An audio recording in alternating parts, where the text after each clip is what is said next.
The workshop in Lower Parel catching fire, and these are pictures of those moments when the fire happened. Now, of course, it's been brought under control and doused. No loss to life, some loss to property. That's what Revati told us. All right, we're coming out of that. And from Mumbai to Chennai, where Tamil Nadu Chief Minister M.K. Stalin announced enhanced financial assistance for women under a government scheme, including a special Rs 5,000 payout. It's going to go to about 1.3 crore women in Tamil Nadu. The move has sparked sharp criticism from the AIA-DMK and the TVK, who have termed it a poll-driven decision. Here are the details.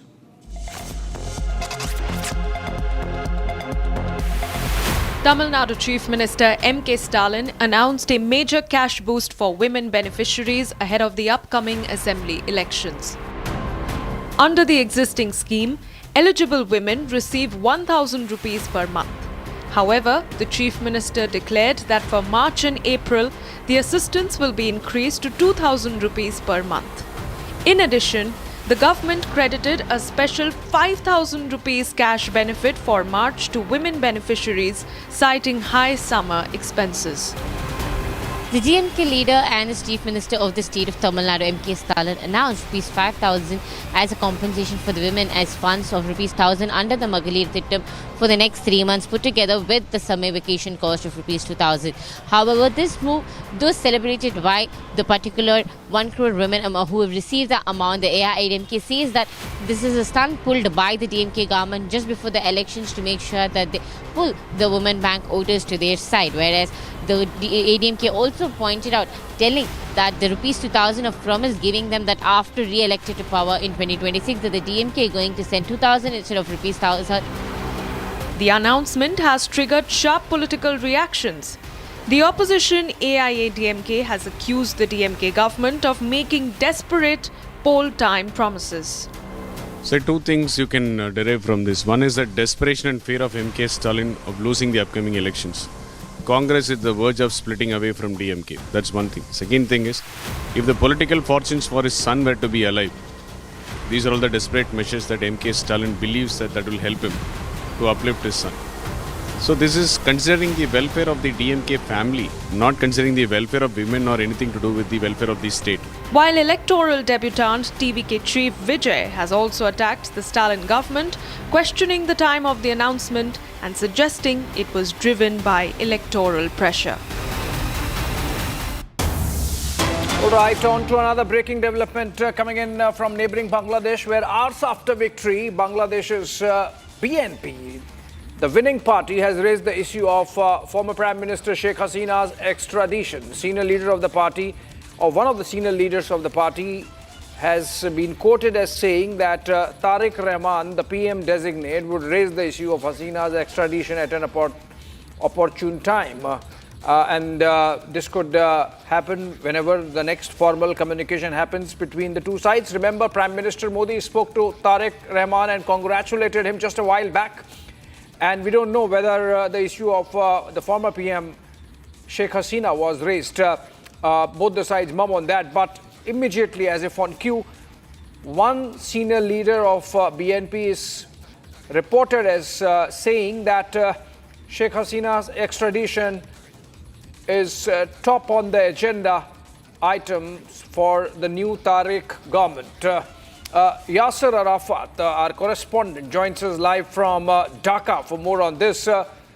Yasser, can you tell us who has raised this issue of Sheikh Hasina's extradition from India to Bangladesh? Who in the BNP? It is not Tariq Rahman, I believe.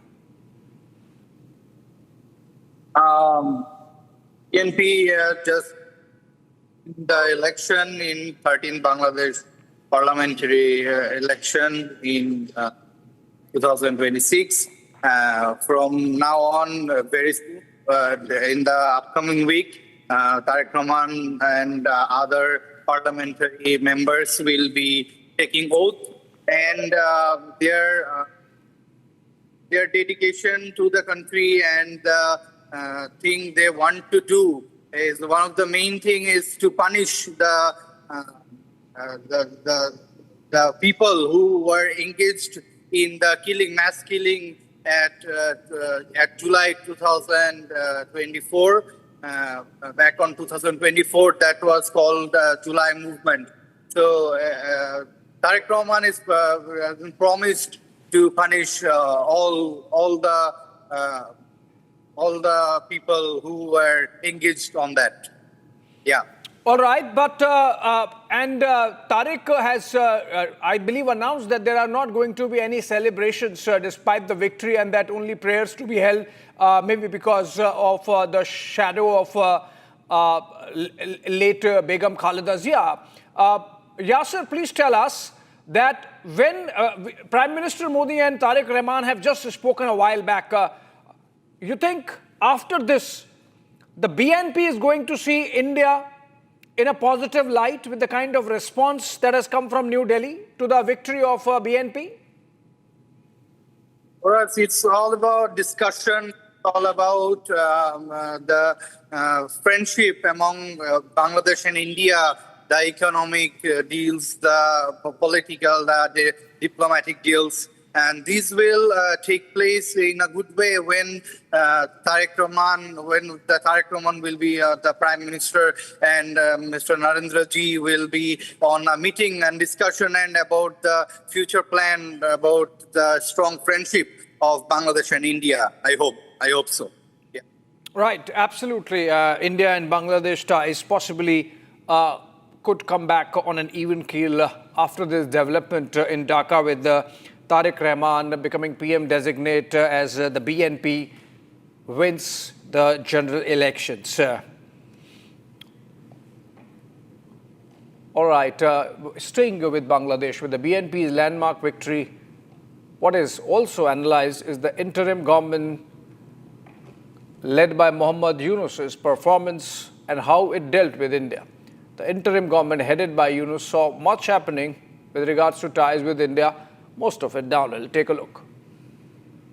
Unfortunately, Yunus is very close to Pakistan. The Chinese will be urging him to follow Pakistan. On February 12, 2026, Bangladesh is holding elections for its parliament. However, amid this political race, Nobel laureate Muhammad Yunus has positioned himself as a prime candidate for the post of Bangladesh's president.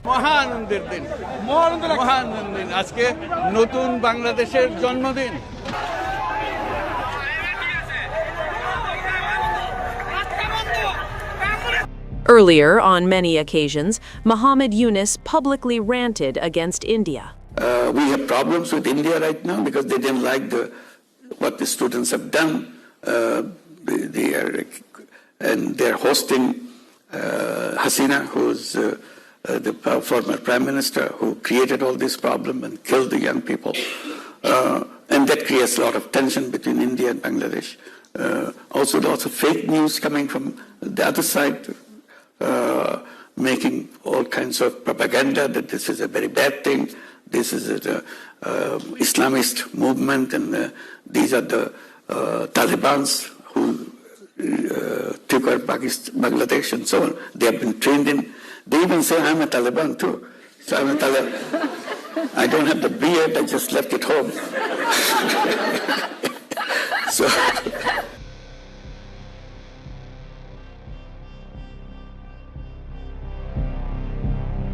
Unfortunately, Yunus is very close to Pakistan. There's no doubt about that. So he will do what is best for himself. And if Pakistan is better, then he will follow Pakistan. And in fact, the point is the Chinese will be urging him to follow Pakistan. And Yunus does what he needs to do. So his opportunistic nature has been very clear from the very beginning.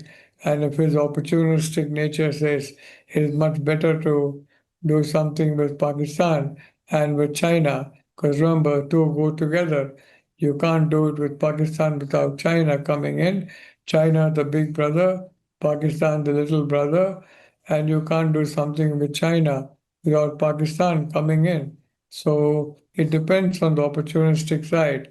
And from that point of view, India presents an a unique opportunity. Look, Yunus is devoted to whatever serves the interest of Muhammad Yunus. And of course, the United States is well positioned for that. It's still a very powerful country, arguably still the most powerful country in the world. So, and Yunus has got extensive connections in the United States. The problem is that most of those connections are with people who are now discredited, such as the Clintons. Bill Clinton has been discredited by his links with Epstein, and several of the people that Muhammad Yunus knows very well in the United States have now become discredited or have basically retired. So he doesn't have much of a network in the United States anymore.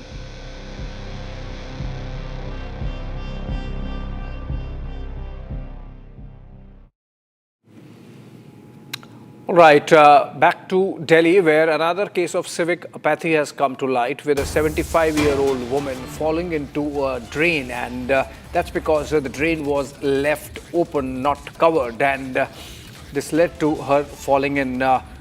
This happened because the Public Works Department did not close the manhole, and the price for which was paid by this old lady who had to be rushed to hospital. She suffered some serious injuries in the head and had to be treated. Babli Devi is now recovering, fortunately out of danger, but the fact that civic apathy continues to reign supreme when it comes to roads, drains, among others. Back-to-back events happening. This is the fourth or fifth instance in the last few days. Harsh joins us live for more on this. Okay, Harsh, which area of Delhi has this happened, and what's the latest you can share in terms of action being taken, accountability being fixed, and the situation of the victim, in this case 75-year-old Babli Devi?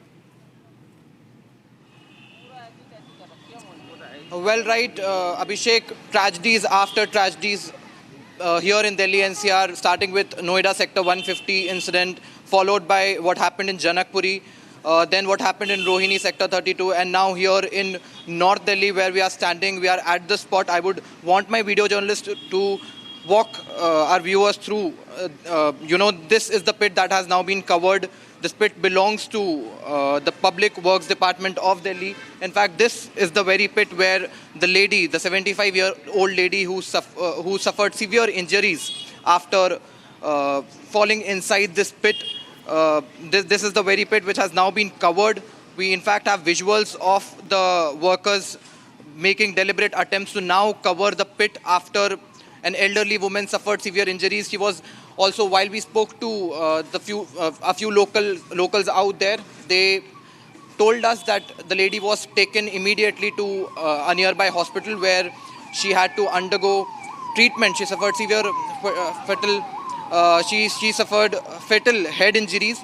In fact, we have a few residents here joining us live. Sir, आप हमसे बात कर रहे थे कुछ देर पहले, आप बताएंगे कि 75 वर्षीय बबली देवी के साथ जो उस दिन हुआ, क्या हुआ, कैसे हुआ, ये क्या घटना थी?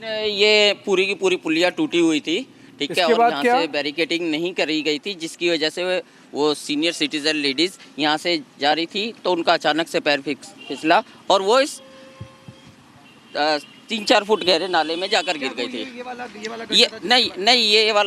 ये वाला गड्ढा नहीं था, एक्चुअल में ये इसको खोदा हुआ था, तो यहाँ से साइड से एक रास्ता था और ये हमारे भंडारी जी हैं जिन्होंने उस लेडी को कवर किया था।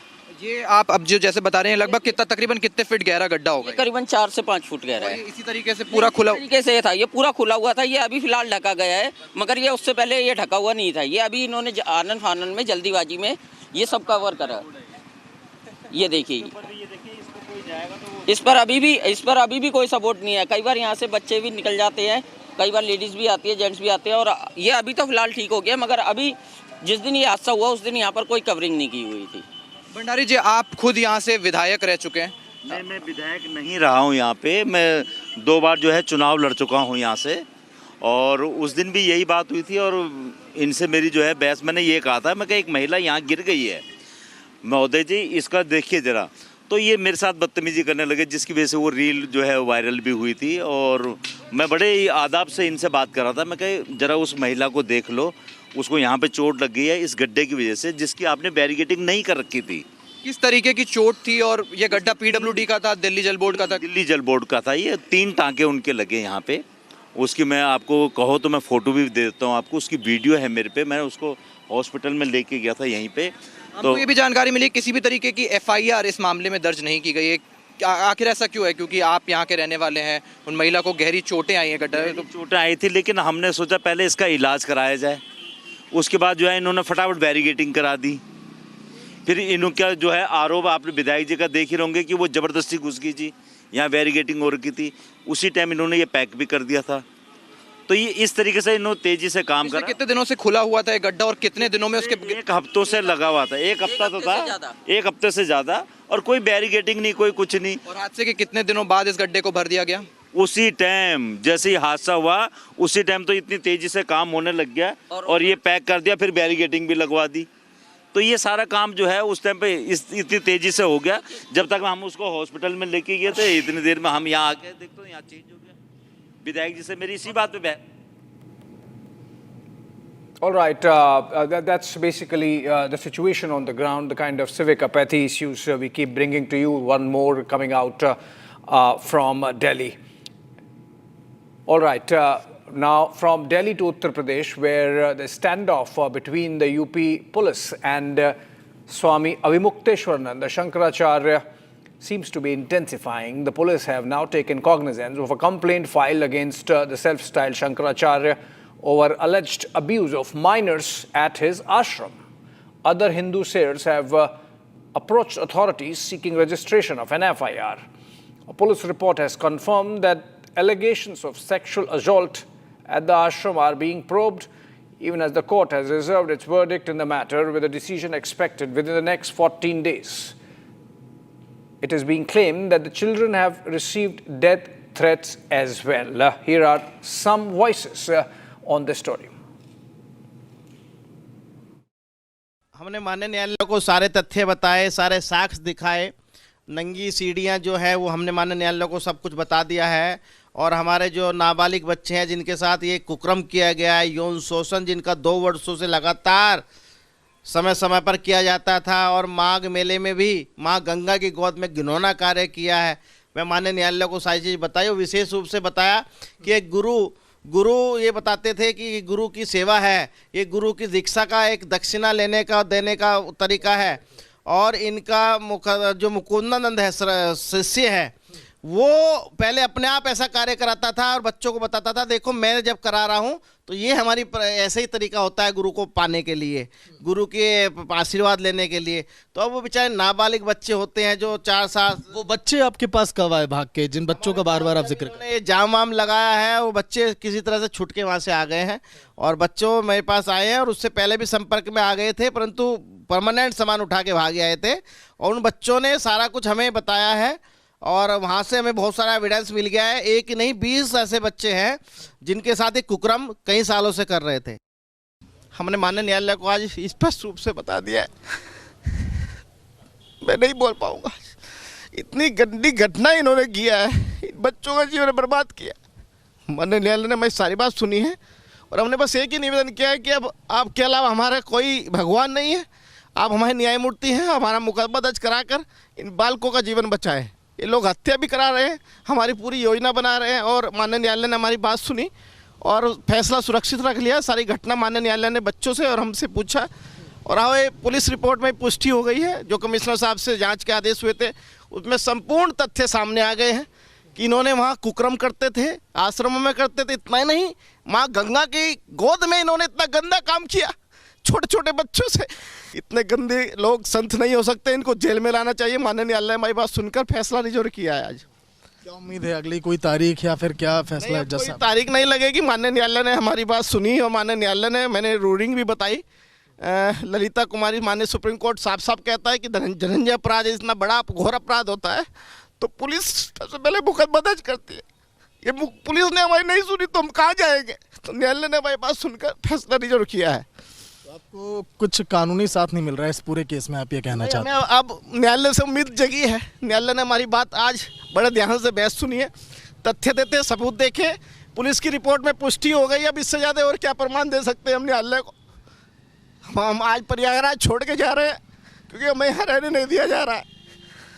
जज साहब ने ये भी कहा सुनवाई के दौरान कि क्या ये आपका अधिकार क्षेत्र है इस बारे में बोलना, ये याचिका दायर करना, अपनी बातों को रखना, कहाँ तक है? हमने न्यायालय को संतुष्ट किया है कि एक गुरु परंपरा से अब हमारे शिष्य हो गए हैं। इतना ही नहीं, यदि कोई रास्ते में भी एक्सीडेंट हो जाता है तो किसी का भी मौलिक अधिकार कि उसको ले जाकर अस्पताल तक जाता है। तो मेरा काम इतना है कि मैं इन बच्चों को थाने तक ले गया, एसपी तक ले गया, वहाँ नहीं सुनी तो माननीय न्यायालय के सामने रखा। माननीय न्यायालय खुद इसको संज्ञान ले, और न्यायालय ने संज्ञान ले लिया है। और हमें उम्मीद है कि अब वो दिन दूर नहीं कि ऐसे पापी जो सनातन को बदनाम कर रहे हैं वो सराखों के पीछे रहेंगे। इतना ही नहीं, ये तो आसाराम के पिता नहीं, ये तो बाबा निकले, ऐसा काम होने जा रहा है। नंगी सीढ़ियाँ हमारे पास है, आप भी नहीं देख पाएंगे। हमने न्यायालय को सब आज दिखा दिया है। तो आपको All right, with that, we slip into a short break. Coming up on the other side, Air India finds itself in a fresh row with some of the families of crash victims of AI-171 crash in Ahmedabad, saying that they have been offered compensation in exchange for their silence.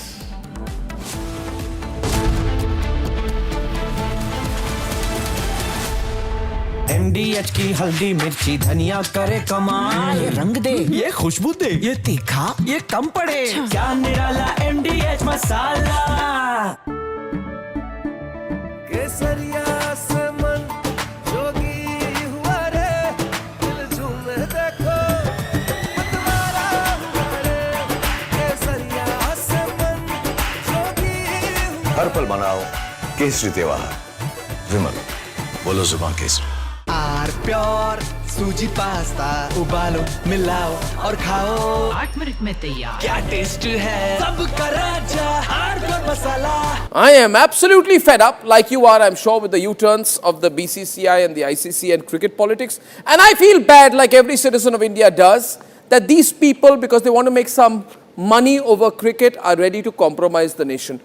Terrible. Pakistan has taken another magnificent U-turn in its decision to not play, not play, not play, not play, keep changing its mind, ladies and gentlemen. First they say they stand with Bangladesh, then they said we stand with them so much that we don't participate in the World Cup. Then they put Shehbaz Sharif in front and he said we've taken a clear decision not to play cricket with India because we are backing Bangladesh. Listen to what Shehbaz Sharif said. T20 world cup जो है उस हवाले से हमने बड़ा वाज़ेह stand लिया है कि हम हिंदुस्तान के ख़िलाफ़ जो मैच है वो हम नहीं खेलेंगे, क्योंकि पाकिस्तान ने कहा कि ये खेल का मैदान है, ये सियासत नहीं है।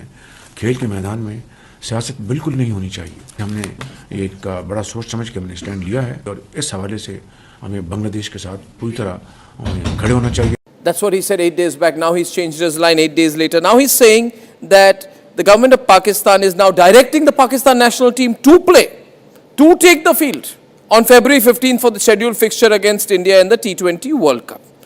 Now viewers, my point is, let the Pakistanis do what the hell they want to do, who cares? But what is the BCCI doing? What is the ICC doing? What is Rajiv Shukla doing? What is this paid executive Sanjog Gupta doing? Why are we allowing Pakistan to do the U-turn? We should have never given them a long rope. We should have caught them and said, no, you said you're not playing, now you don't play. We should have embarrassed them. We should have made life hell for them.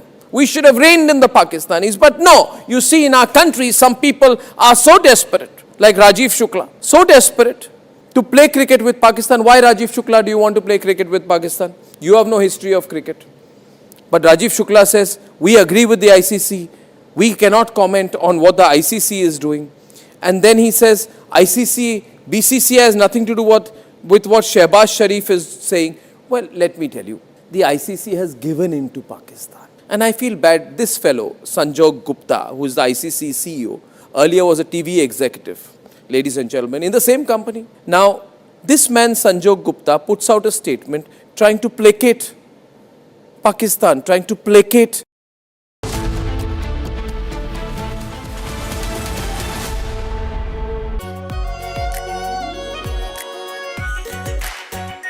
Are pure shahi paneer masala, delicious, healthy.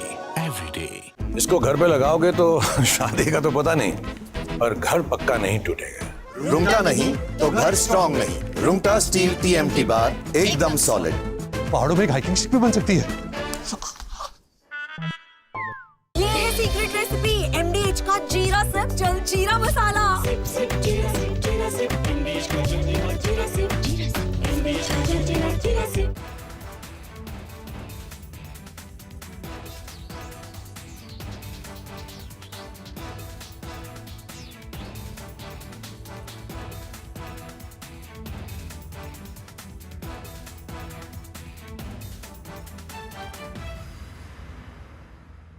Himanta Biswa Sarma, good evening. Good evening. And everyone across the country's watched your press conference yesterday. Yes. Now, you see, now that you've done the press conference, you've made some very, very damning allegations against Gaurav Gogoi. Yes. Are you doing it? First question, let's have it out of the way. Are you doing this because you're facing a huge test in your political career with the Assam elections coming up, and he's the person Rahul Gandhi is putting up against you? Arnab, you know Assam. Even I produce a picture of Asim Munir and Gaurav Gogoi. Congress is not going to lose a single vote because whomever the vote, the section of people who vote for Gaurav Gogoi or Rahul Gandhi in Assam, in any case they will vote only Congress. From that press conference, neither I will gain one vote, neither I will lose one vote. But you have said some amazing things. Yes. You said that you think that Gaurav Gogoi visited Pakistan on an invitation from the ISI. You have said he has gone there for specific training, and some specific training was given to him in Pakistan. Arnab, these are national security allegations, yes, sir. Yes. Arnab, today Gaurav Gogoi did a press conference. I do not know whether you know it or no, do not know it. He has amplified my allegation. My allegation was that he got a visa for Lahore. Then next day when he arrived Lahore, Ministry of Interior Pakistan issued a letter that he can come to Karachi and Islamabad, but there was no visa for Rawalpindi.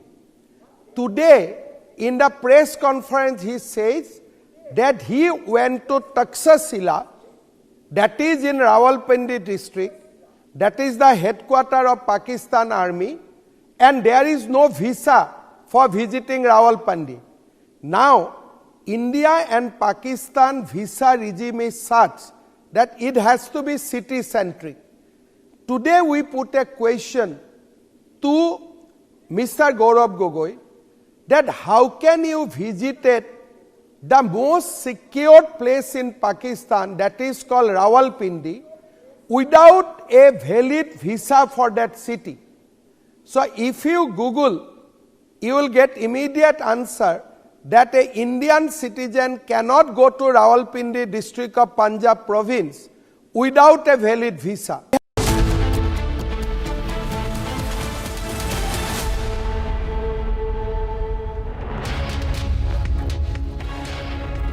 A very good afternoon, viewers. You're watching Live and Breaking. I'm Rakshita Mishra with you, and I have with me Senior Executive Editor Abhishek Kapoor also in the studios. In the next 25 minutes, we're going to talk about the Bangladesh election results, Abhishek. It's the return of the BNP. Tariq Rahman, son of late Khalda Zia, is set to take over.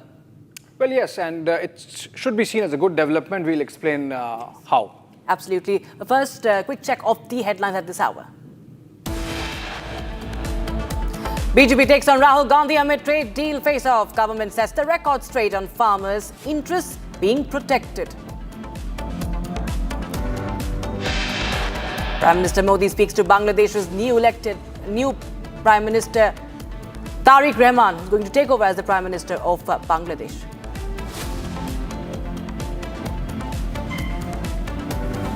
Air India in fresh controversy. Allegedly offers families of crash victims a compensation of 10 lakh rupees in exchange for silence.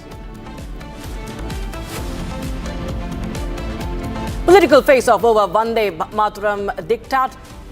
over Vande Mataram move by the MHA, AMIPL, All India Muslim Personal Law Board at the DMC and the AIMIM now oppose the full version of the national song.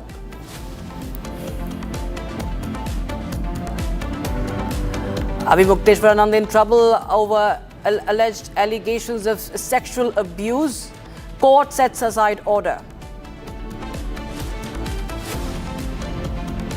US moves the largest carrier group towards Iran. Is a strike now imminent?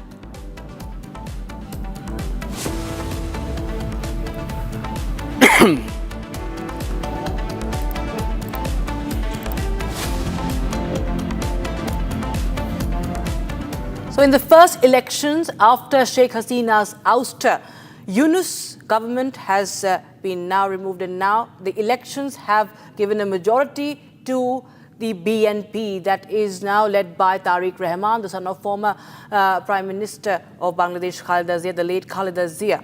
And now we're going to, of course, understand what does it really mean for the region, especially with regards to India. Abhishek, before we understand, is it an opportunity to reset ties between Dhaka and New Delhi? I want to just tell our viewers about the historic ties that India has had when the BNP has been at the helm. Well, we can come to the India-Bangladesh ties just in a bit. Give me 2 minutes, Rakshita, for the benefit of viewers to understand the dynamics in Bangladesh. Because remember, elections held after the coup of August 2024, which deposed a democratically elected government. And by and large, these elections were peaceful, except for some incidents of violence here and there. You would believe that, or you would want to believe that democracy is still very strong in our neighborhood in Bangladesh. So that's one positive takeaway. Two, as I see it, the BNP winning, I'll come to India-Bangladesh ties in a bit, but the BNP winning is also a message that is still, for whatever kind of radicalization that was infused by the Yunus regime, for whatever motivations over the last year and a half, a centrist party like the BNP has won. And that really gives you an idea of the kind of strong roots secular sentiment has really in Bangladesh. Now, one would say that even BNP was radical, and that takes us to the historical part where when they were in power for the first time between 2001, 2006, and they were in alliance with the same Jamaat, which has now been in opposition to them. The ties between India and Bangladesh were not good because they were then seen the radical party. Things have so transitioned over the last 20, 25 years that now with Awami League out of the picture, and that's also a travesty, but we'll come to that later. With Awami League out of the picture, the BNP was seen as a centrist, less radical party vis-a-vis Jamaat or Hafazat-e-Islam. In fact, Jamaat had really upped the ante to a level where the BNP had to say on campaign that if Jamaat wins, then Bangladesh would turn into an Afghanistan. And the reason was that the Jamaat leader made a statement saying that women have no role in governance, and he doubled down on it when he was asked to cross-check his facts. He said, no, women will not be given any role in governance, and they should not have any role in positions of responsibility in power dynamics. So I think what we are seeing in this result is a silent sort of hit back from the women of Bangladesh, and maybe they have voted in a manner that BNP has roamed home to power. Coming to the India-Bangladesh ties, as I mentioned, in the first time that BNP was in power in early part of this century, 2001, 2006, the India-Bangladesh ties really nosedive. Remember, the border guards Bangladesh was renamed after Sheikh Hasina came back to power because its earlier avatar, the BDR, Bangladesh Rangers as they were called, had a clash with border security force and led to the death of some of our Indian soldiers of the BSF. And that happened in that period. And the larger relationship nosedive when late Begum Khaleda Zia was the prime minister at that time. So that historical background is definitely there. But then, as I said, things have changed so much that the BNP is now seen as a mainstream centrist party vis-a-vis a more radical Jamaat and Hifazat-e-Islam. So in that sense, I think this is or should be seen as a good development. Also, as an aside, I can tell you, look at the fact that Prime Minister Modi is one of the first world leaders to have spoken to Tariq Rahman. He posted a welcome message, even as the results were coming in. And then before Begum Khaleda Zia passed away, we saw how the government of India offered to get her treated and get her best possible medical treatment in India. That was not accepted because Begum Khaleda Zia did not really want to go out of Dhaka. And then the fact that when she passed away, Prime Minister not only sent a condolence message through External Affairs Minister S. Jaishankar, but also a Parliament of India. Both the houses paid tributes to late Begum Khaleda Zia. So if you look at diplomacy-wise, the optics, they are in place. We have extended support to all our neighborhood nations whenever they have been in crisis. Now, there was a certain perception that we were a little pro-Hasina, but that was because she was taking care of India's national security concerns, which, for example, Mohammad Yunus regime has not. Yes. So if the new dispensation under Tariq Rahman just assures us that our national security considerations are taken care of, sensitivities are taken care of, that Bangladesh does not become a hotbed of Pakistan-sponsored radicalism and terrorism, then why not? I mean, we will have a good relationship with them. Talking about the optics, Tariq Rahman, upon his return from exile, the messages he's sending out, while even if there was, after the death of the student leader who had called for severing of the chicken's neck, he pays tribute, he's one of the first to actually pay tribute. And at the same time, he has set the agenda straight earlier as well that Hasina's extradition is on their agenda. And even today, we are getting in voices from, from the BNP that they want extradition of Sheikh Hasina. You feel that because India has been tight-lipped about this and very cautious about it, not really spoken anything about Sheikh Hasina. But from Dhaka, from BNP, such voices are coming that this could be a point of maybe, a concern between the two. That definitely would be a point of concern or on the agenda of the BNP, that they would want to be seen to be getting Sheikh Hasina back as soon as they can. But remember, that's the zero-sum game of Bangladeshi politics. And it's unfortunate, but that's how it is. So when Sheikh Hasina was in power, she would not listen to anyone. She would not do the balancing act. She created a situation where Tariq Rahman had to effectively live in exile for 17 years, and for at least 2 elections, BNP did not participate in the general elections. Right. So yes, that's going to be an issue. But then diplomacy is, if they say that diplomacy is the art of the possible, then maybe some way would be found out. Right. And we are also being joined by former diplomat, Ambassador Deepak Vora, joining us. Very warm welcome, sir. And, BNP has secured a very, very big victory, sir, while the Jamaat has been lagging. And how do you really interpret the results, given also the fact that how Jamaat has made a lot of, has gained a lot in the border areas? Yeah. Well, thank you very much. Always a pleasure to be with you on your amazing channel with your colleague. Let me put it across to you like this. The people of this neighboring country, first, they are Bengalis, very proud of their language and culture, and rightly so. After that, they are Bangladeshis, and then they are Muslims. These idiots in Jamaat, encouraged by those jokers in Jihadistan, thought that by taking on an anti-India stance and by talking Islam, Islam, Islam, they would be able to do something. No, sir. They flopped miserably. And as far as this boy is concerned, you see his picture right now, who's going to be the next prime minister. He spent several years in exile, as you rightly pointed out. He was put in jail at the same time as his mother and Sheikh Hasina. And then there were serious charges of corruption against him. Then he pleaded guilty. He agreed that he would not enter politics again, went off to London for medical treatment. And there, of course, he cheated and got back into politics. Is he a friend of India? Very difficult to say. When his mother was prime minister, he was involved in arms smuggling to India. He's got a lot of illicit money, so we are told. But now, as agendas change, as realities change, what has he seen? If he's been there for 7 years, that when Sri Lanka was practically in the gutter, as was Maldives, as was Nepal, who came to help them? Not ting tong ping pong from China. It was India, it was Bharat which came to help them. There, he saw the power of our example to help other people. And then, when we did Sindoor, he also saw an example of our power, that we can hit back very badly. So I don't think he's going to mess around with us. All these fellows who are saying Siliguri, this, that, and the other, all that is arrant nonsense. There's no comparison at all to Afghanistan. Let me tell you one thing, ma'am. I'm part Pashtun.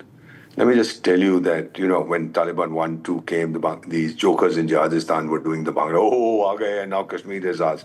Not one Pashtun, please listen very carefully, not one Pashtun, not one Tajik, not one Uzbek, not one Hazara came to fight in India. The only jokers who came are the worst people in the universe. That's the Punjabi Musliman from Jihadistan.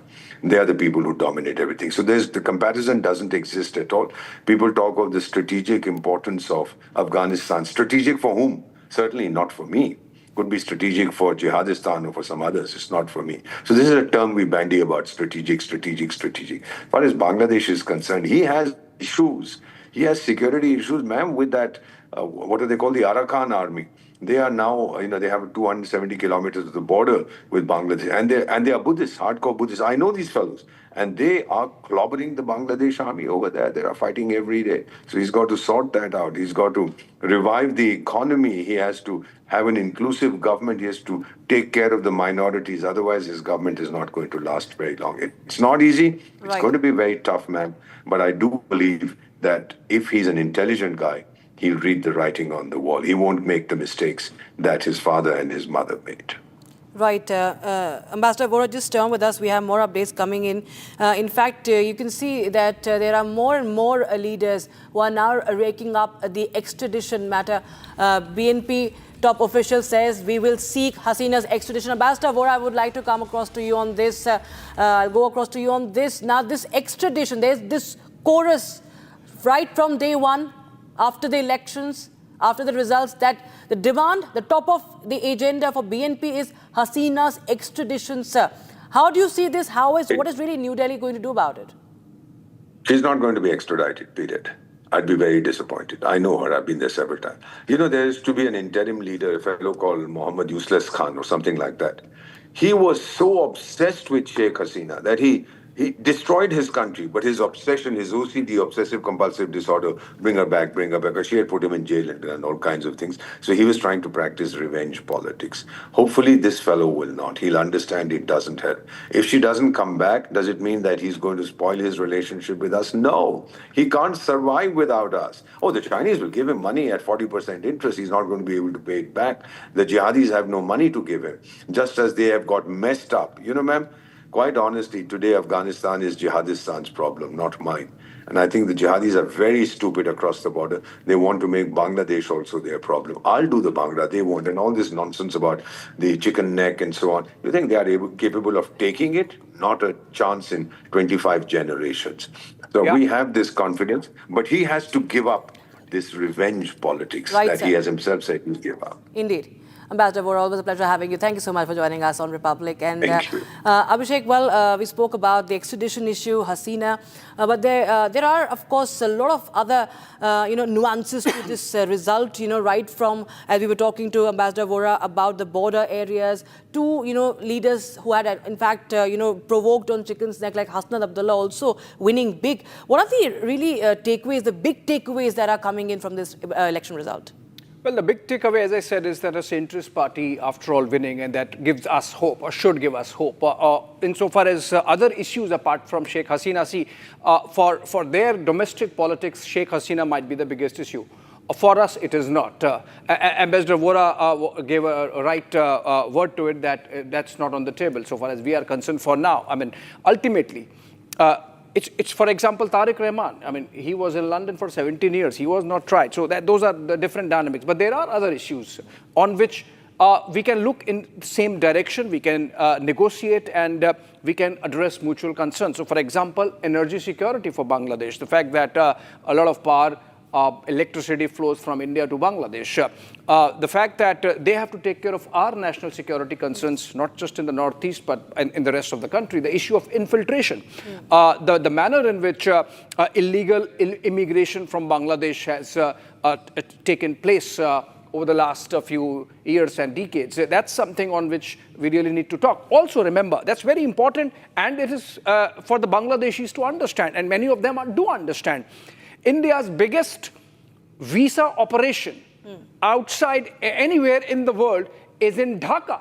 It's the biggest visa operation. Maximum number of annual visas are issued from our mission in Dhaka than anywhere else in the world. And a majority of those visas are medical visas. So people in Bangladesh depend a lot on India for their medical needs. That's one area where, Tariq Rahman would obviously understand and appreciate India's role in stabilizing the situation there. Energy security, he would understand and appreciate India's role in taking care of Bangladesh's energy needs.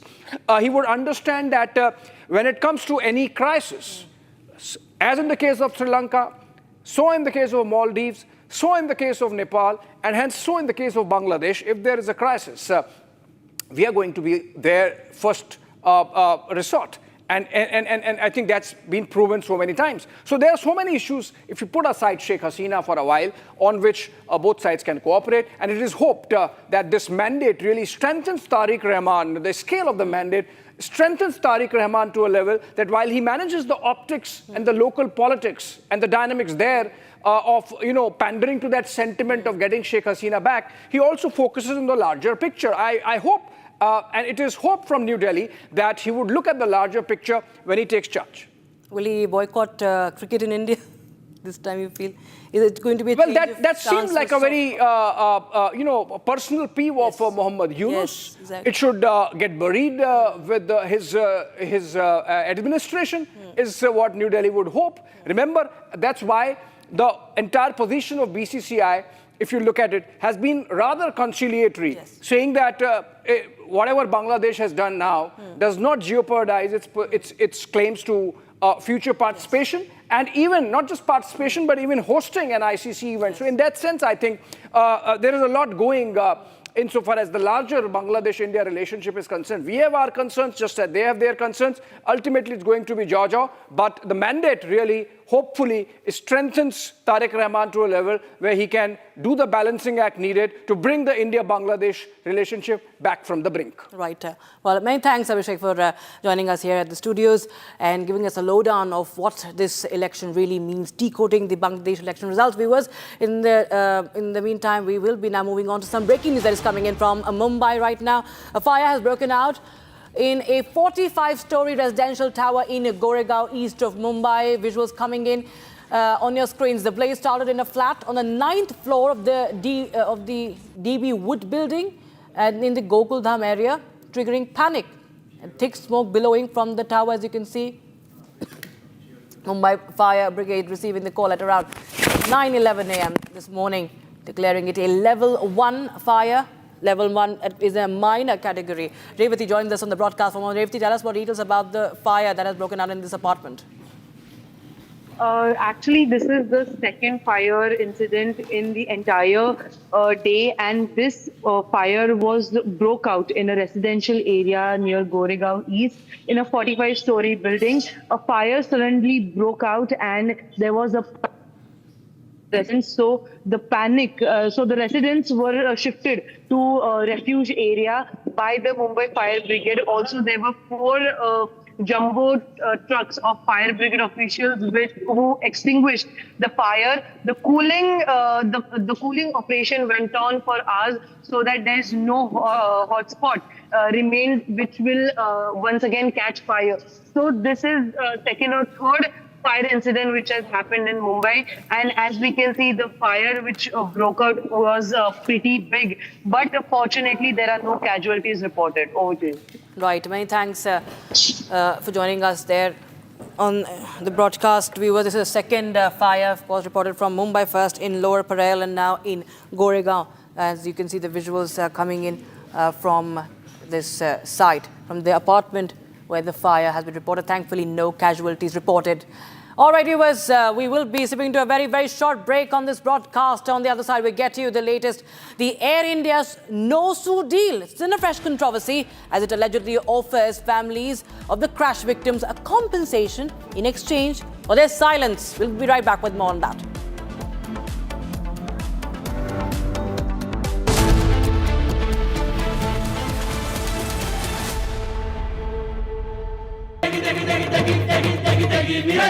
MDH की देगी मिर्च, देगी मिर्च का तड़का, अंग अंग फड़का। MDH की देगी मिर्च। केसरिया से मन जोगी हुआ रे, दिल झूमे देखो मतवारा हुआ रे। केसरिया से मन पल बनाओ केसरी त्योहार। विमल, बोलो जुबान केसरी। थोड़े में ज्यादा स्वाद, यही तो है इसकी खास बात। वाओ मामा, क्या स्वाद है। अरे मेरे राजा, I am absolutely fed up, like you are, I'm sure, with the U-turns of the BCCI and the ICC and cricket politics. And I feel bad, like every citizen of India does, that these people, because they want to make some money over cricket, are ready to compromise the nation. Terrible. Pakistan has taken another magnificent U-turn in its decision to not play, not play, not play, not play. Keep changing its mind, ladies and gentlemen. First they say they stand with Bangladesh, then they said we stand with them so much that we don't participate in the World Cup. Then they put Shehbaz Sharif in front and he said we've taken a clear decision not to play cricket with India because we are backing Bangladesh. Listen to what Shehbaz Sharif said. T20 world cup जो है उस हवाले से हमने बड़ा वाज़ेह stand लिया है कि हम हिंदुस्तान के ख़िलाफ़ जो मैच है वो हम नहीं खेलेंगे, क्योंकि पाकिस्तान ने कहा कि ये खेल का मैदान है, ये सियासत नहीं है। खेल के मैदान में सियासत बिल्कुल नहीं होनी चाहिए। हमने एक बड़ा सोच समझ के हमने स्टैंड लिया है और इस हवाले से हमें बांग्लादेश के साथ पूरी तरह खड़े होना चाहिए। That's what he said 8 days back. Now he's changed his line 8 days later. Now he's saying that the government of Pakistan is now directing the Pakistan national team to play, to take the field on February 15 for the scheduled fixture against India in the T20 World Cup. Now viewers, my point is, let the Pakistanis do what the hell they want to do, who cares? But what is the BCCI doing? What is the ICC doing? What is Rajiv Shukla doing? What is this paid executive Sanjog Gupta doing? Why are we allowing Pakistan to do the U-turn? We should have never given them a long rope. We should have caught them and said, no, you said you're not playing, now you don't play. We should have embarrassed them. We should have made life hell for them. We should have reined in the Pakistanis. But no, you see in our country, some people are so desperate, like Rajiv Shukla, so desperate to play cricket with Pakistan. Why, Rajiv Shukla, do you want to play cricket?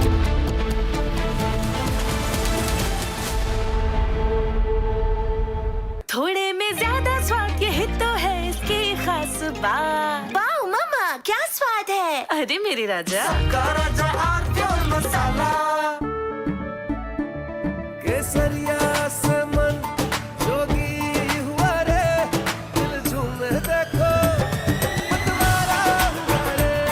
केसरिया से मन जोगी हुआ। हर पल बनाओ केसरी त्योहार। विमल, बोलो जुबान केसरी। ये है सीक्रेट रेसिपी MDH का जीरा सिप जल जीरा मसाला। सिप सिप जीरा सिप जीरा सिप MDH का जल जीरा सिप MDH का जल जीरा SIP.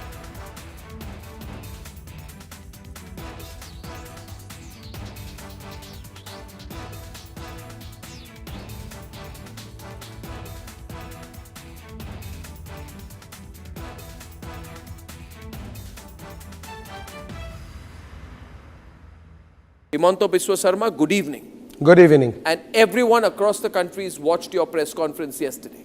Yes. Now, you see, now that you've done the press conference, you've made some very, very damning allegations against Gaurav Gogoi. Yes. Are you doing it? First question, let's have it out of the way. Are you doing this because you're facing a huge test in your political career with the Assam elections coming up, and he's the person Rahul Gandhi is putting up against you? Arnab, you know Assam. Even I produce a picture of Asim Munir and Gaurav Gogoi. Congress is not going to lose a single vote, because whomever the vote, the section of people who vote for Gaurav Gogoi or Rahul Gandhi in Assam, in any case they will vote only Congress. From that press conference, neither I will gain one vote, neither I will lose one vote. But you have said some amazing things. Yes. You said that you think that Gaurav Gogoi visited Pakistan on an invitation from the ISI. You have said he has gone there for specific training.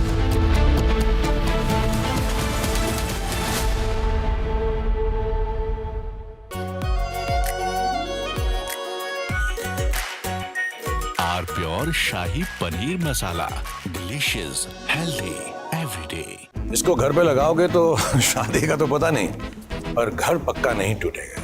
Rungta नहीं तो घर strong नहीं। Rungta steel TMT बार एकदम solid. पहाड़ों में एक hiking stick भी बन सकती है। MDH की हल्दी मिर्ची धनिया करे कमाल, ये रंग दे, ये खुशबू दे, ये तीखा, ये कम पड़े, क्या निराला MDH masala. I am absolutely fed up, like you are, I'm sure, with the U-turns of the BCCI and the ICC and cricket politics. And I feel bad, like every citizen of India does, that these people, because they want to make some money over cricket, are ready to compromise the nation. Terrible. Pakistan has taken another magnificent U-turn in its decision to not play, not play, keep changing its mind, ladies and gentlemen. First they say they stand with Bangladesh, then they said we stand with them so much that we don't participate in the World Cup. Then they put Shehbaz Sharif in front and he said we've taken a clear decision not to play cricket with India because we are backing Bangladesh. Listen to what Shehbaz Sharif said. T20 world cup जो है उस हवाले से हमने बड़ा वाज़ेह stand लिया है कि हम हिंदुस्तान के ख़िलाफ़ जो मैच है वो हम नहीं खेलेंगे, क्योंकि पाकिस्तान ने कहा कि ये खेल का मैदान है, ये सियासत नहीं है। खेल के मैदान में सियासत बिल्कुल नहीं होनी चाहिए। हमने एक बड़ा सोच समझ के हमने स्टैंड लिया है और इस हवाले से हमें बांग्लादेश के साथ पूरी तरह खड़े होना चाहिए। That's what he said 8 days back. Now he's changed his line 8 days later. Now he's saying that the government of Pakistan is now directing the Pakistan national team to take the field on February 15th for the scheduled fixture against India in the T20 World Cup. Now viewers, my point is, let the Pakistanis do what the hell they want to do, who cares? But what is the BCCI doing? What is the ICC doing? What is Rajiv Shukla doing? What is this paid executive Sanjog Gupta doing? Why are we allowing Pakistan to do the U-turn? We should have never given them a long rope. We should have caught them and said, no, you said you're not playing, now you don't play. We should have embarrassed them. We should have made life hell for them. We should have reined in the Pakistanis. But no, you see in our country, some people are so desperate, like Rajiv Shukla, so desperate to play cricket with Pakistan. Why, Rajiv Shukla, do you want to play cricket with Pakistan? You have no history of cricket. But Rajiv Shukla says, we agree with the ICC. We cannot comment on what the ICC is doing. And then he says, BCCI has nothing to do with what Shehbaz Sharif is saying. Well, let me tell you, the ICC has given in to Pakistan. And I feel bad, this fellow, Sanjog Gupta, who is the ICC CEO, earlier was a TV executive, ladies and gentlemen, in the same company. Now, this man, Sanjog Gupta, puts out a statement trying to placate From Asia's largest news headquarters, setting the agenda for Bharat.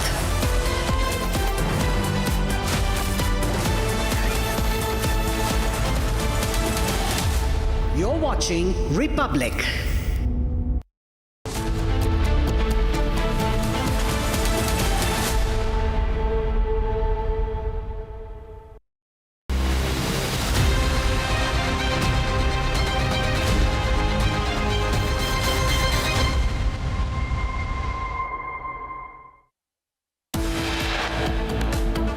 BJP takes on Rahul Gandhi amid trade deal face-off. Government sets record straight on farmers' interests being protected.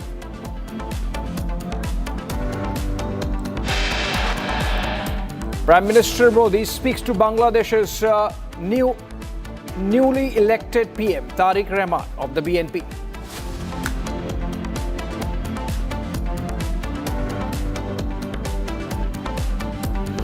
Air India in a fresh row allegedly offers families of crash victims compensation in exchange for silence.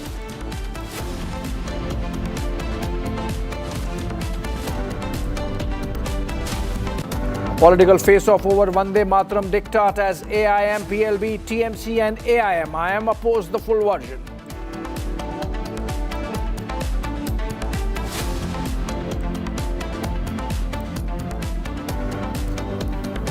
Self-styled godman Swami Avimukteshwaranand in trouble over alleged allegations of sexual abuse. Court sets aside order.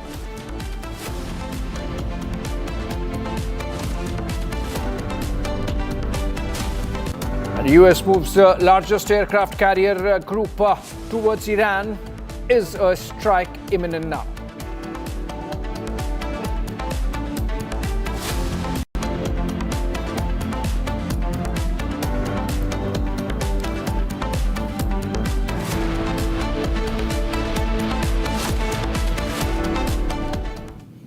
right, the ruling BJP is now taking on the leader of opposition in the Lok Sabha, Rahul Gandhi, questioning his lies on the floor of the House on the India-United States trade deal and what the party claims is Rahul's undemocratic and uncivilized political behavior in the parliament. The party alleges that Rahul does not understand Indian politics and therefore is misleading farmers for his own political gains. First, let's listen to what has triggered the BJP's response in Rahul Gandhi's comments and then BJP reactions. Ravi Shankar Prasad first. सदन के पटल पर झूठ बोलना, बेशर्मी से झूठ बोलना, speaking falsehood in the most unabashed manner, और बाद में फिर लोकतंत्र को कमजोर करना, ये बहुत पीड़ादायक है। राहुल गांधी जी अलोकतांत्रिक आचरण करते हैं, अपनी पार्टी में करिए, संसद में आप नहीं कर सकते, उसकी मर्यादा का आपको ध्यान रखना पड़ेगा। ये बहुत ही पीड़ादायक है, इसलिए हमें लगा आज जब सदन खत्म हुई है तो हम जरा आपसे बात करें। राहुल गांधी के इस सारे आचरण की हम भर्त्सना करते हैं पार्टी की ओर से। The BJP strongly condemns this rampant, anarchic, undemocratic and politically uncivilised behaviour of Rahul Gandhi. मैं तीनों शब्दों का प्रयोग बहुत जिम्मेदारी से कर रहा हूं, इसलिए मैंने शुरू से बताया आपको, क्योंकि उनकी कोई अकाउंटेबिलिटी नहीं है, कोई उत्तरदायित्व नहीं है उनका, जो मन में आए सो करेंगे हम। तो खैर, जिस परिवार से आते हैं वहां तो उत्तरदायित्व की बात कम होती है, तो इसलिए मुझे लगा कि मैं आपसे चर्चा करूं। पार्टी की ओर से इसका हम बहुत ही भर्त्सना करते हैं। If the chairman is of the opinion, I am repeating, that a word or words has or have been used in debate which is or are defamatory or indecent or unparliamentary or undignified, he may in his discretion, the chairman, in his discretion, order that such word or words be expunged from the proceedings of the council. What the leader of the opposition is trying to suggest here is on his own judgment, he thinks he's done nothing undignified. Whereas you've taken a call, as a chairman, and to re-question that and to suggest that it is to protect the Honorable Prime Minister, I think is not appropriate for the position of the leader of the opposition. I think the respect should be given to the chair. Rahul Gandhi ji is a habitual liar. He has no concern for Mahabharat or the well-being of our farmers and youth. In a video released today, he has broken all records of speaking falsehood and made baseless allegations. He is misleading our farmers with his fake narrative and trying to provoke our annadatas. He has never cared for our motherland, nor can we expect him to ever work for a strong and prosperous future for India. Rahul Gandhi झूठे हैं, उन्हें देश से कोई लेना देना नहीं है, देश के किसानों से कोई लेना देना नहीं है। किसानों की मजबूती उन्हें कभी रास नहीं आई। वे तो देश विरोधी बातें करते हुए नजर आते हैं।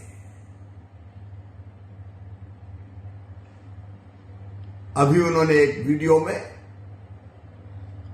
झूठ बोलने के सारे रिकॉर्ड तोड़ दिए। वो झूठ बोलकर देश में भ्रम फैलाने की कोशिश कर रहे हैं। प्रधानमंत्री श्रीमान नरेंद्र मोदी हमेशा से किसान हितैषी रहे हैं। उनका हर निर्णय किसानों के हित में लिया गया है। उनकी योजनाओं ने किसानों की जिंदगी बदल दी है।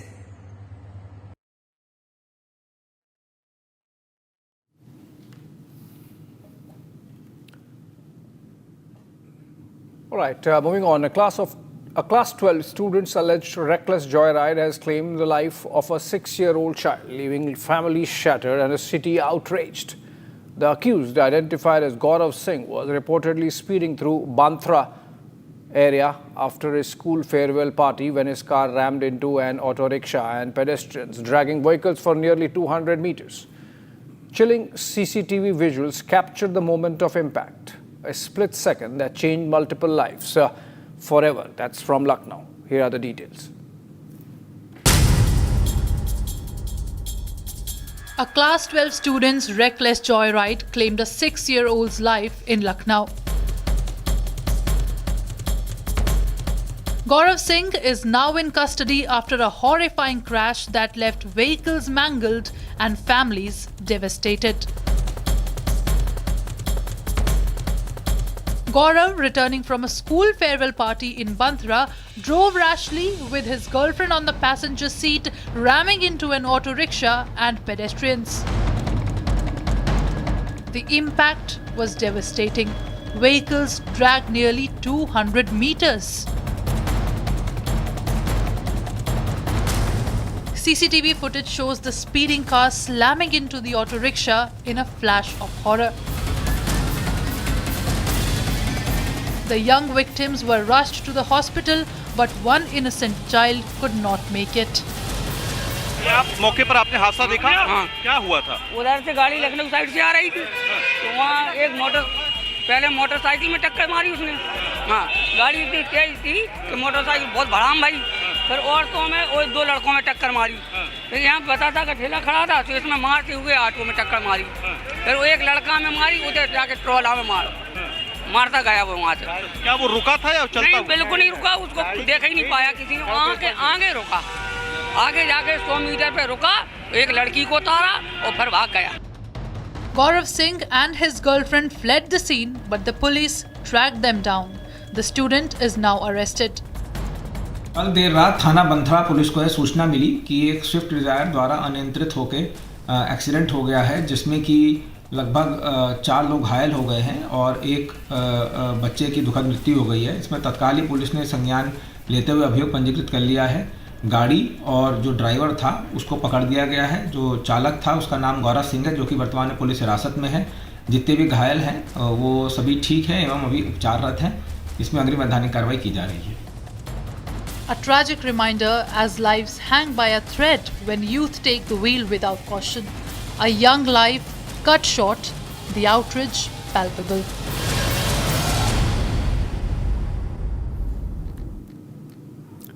All right, from Lucknow to Chennai, where women of Tamil Nadu had an early morning surprise with their accounts pinging with a credit entry of rupees 5,000. That was a Tamil Nadu government SOP, with the Chief Minister Stalin saying that he had to do it ahead of elections. The opposition, of course, crying foul. Here are the details.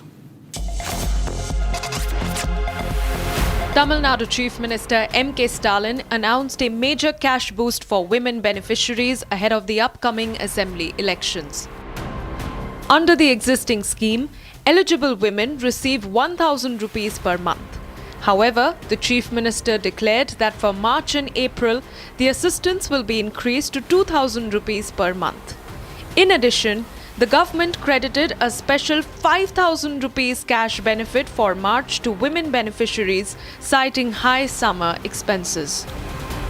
The DMK leader and the Chief Minister of the state of Tamil Nadu, M.K. Stalin, announced Rs 5,000 as a compensation for the women as funds of Rs 1,000 under the Magalir Thittam for the next 3 months, put together with the summer vacation cost of Rs 2,000.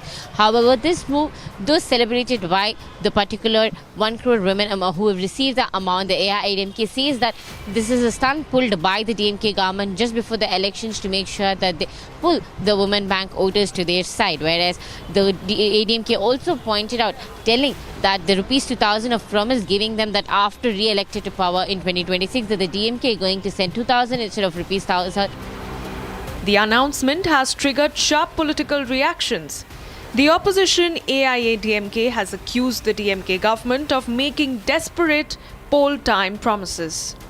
So two things you can derive from this. One is the desperation and fear of MK Stalin of losing the upcoming elections. Congress is at the verge of splitting away from DMK. That's one thing. Second thing is, if the political fortunes for his son were to be alive, these are all the desperate measures that MK Stalin believes that will help him to uplift his son. So this is considering the welfare of the DMK family, not considering the welfare of women or anything to do with the welfare of the state. While electoral debutant TVK chief Vijay has also attacked the Stalin government, questioning the time of the announcement and suggesting it was driven by electoral pressure. Police have taken cognizance of a complaint filed against self-styled Shankaracharya Swami Avimukteswaranand over alleged abuse of minors at his ashram. Other Hindu seers have approached authorities seeking registration of an FIR. Police report has confirmed that allegations of sexual assault at the ashram are being probed, even as the court has reserved its verdict in the matter. Here are the details. Listen to some of those sound bites of those who want an FIR to be registered against Avimukteswaranand.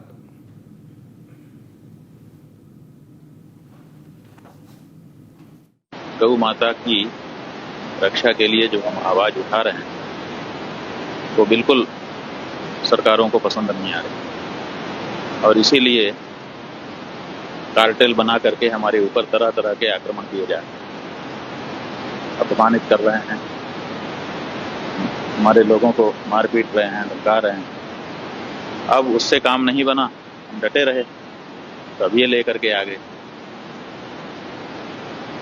ऐसी बात कह दी, ऐसा आरोप लगा दिया जो सभ्य समाज में कल्पना भी जिसकी नहीं की जा सकती। लेकिन सांच को आंच नहीं होती है। हम लोगों ने सारे प्रमाण सामने रख दिए कोर्ट को। जो पॉक्सो एक्ट है उसमें एक धारा 22 जो कहती है कि अगर किसी विद्वेष भावना से कोई गलत आरोप आपके ऊपर लगा रहा है तो आप इसको कोर्ट को बता सकते हैं। तो हम लोगों ने सारे प्रमाण वहाँ पर रख दिए। कोर्ट ने उन प्रमाणों को माने हमारे मुकदमे को स्वीकार कर लिया। स्वीकार करके नोटिस कर दिया आशुतोष राज को। 20 तारीख को उनको कोर्ट में आकर के जवाब देना है। हमने माननीय न्यायालय को आज स्पष्ट रूप से बता दिया है। मैं नहीं बोल पाऊंगा। इतनी गंदी घटना इन्होंने किया है, इन बच्चों का जीवन बर्बाद किया। माननीय न्यायालय ने हमारी सारी बात सुनी है और हमने बस एक ही निवेदन किया है कि अब आपके अलावा हमारा कोई भगवान नहीं है। आप हमारे न्यायमूर्ति हैं, हमारा मुकदमा दर्ज कराकर इन बालकों का जीवन बचाएं। ये लोग हत्या भी करा रहे हैं, हमारी पूरी योजना बना रहे हैं और माननीय न्यायालय ने हमारी बात सुनी और फैसला सुरक्षित रख लिया। सारी घटना माननीय न्यायालय ने बच्चों से और हमसे पूछा और हाँ, पुलिस रिपोर्ट में पुष्टि हो गई है। जो कमिश्नर साहब से जांच के आदेश हुए थे उसमें संपूर्ण तथ्य सामने आ गए हैं कि इन्होंने वहाँ कुकर्म करते थे, आश्रमों में करते थे। इतना ही नहीं, माँ गंगा की गोद में इन्होंने इतना गंदा काम किया छोटे छोटे बच्चों से। इतने गंदे लोग संत नहीं हो सकते, इनको जेल में लाना चाहिए। माननीय न्यायालय ने हमारी बात सुनकर फैसला रिजोर किया है। आज क्या उम्मीद है अगली कोई तारीख या फिर क्या फैसला? कोई तारीख नहीं लगेगी। माननीय न्यायालय ने हमारी बात सुनी और माननीय न्यायालय ने, मैंने रूलिंग भी बताई, ललिता कुमारी माननीय सुप्रीम कोर्ट साफ साफ कहता है कि धनंजय अपराध इतना बड़ा घोर अपराध होता है तो पुलिस सबसे पहले मुकदमा दर्ज करती है। ये पुलिस ने हमारी नहीं सुनी तो हम कहाँ जाएंगे? तो न्यायालय ने हमारी बात सुनकर फैसला रिजर्व किया है। तो आपको कुछ कानूनी साथ नहीं मिल रहा है इस पूरे केस में, आप ये कहना चाहते हैं? अब न्यायालय से उम्मीद जगी है। न्यायालय ने हमारी बात आज बड़े ध्यान से बहस सुनी है, तथ्य देते, सबूत देखे, पुलिस की रिपोर्ट में पुष्टि हो गई। अब इससे ज़्यादा और क्या प्रमाण दे सकते हैं हम न्यायालय को?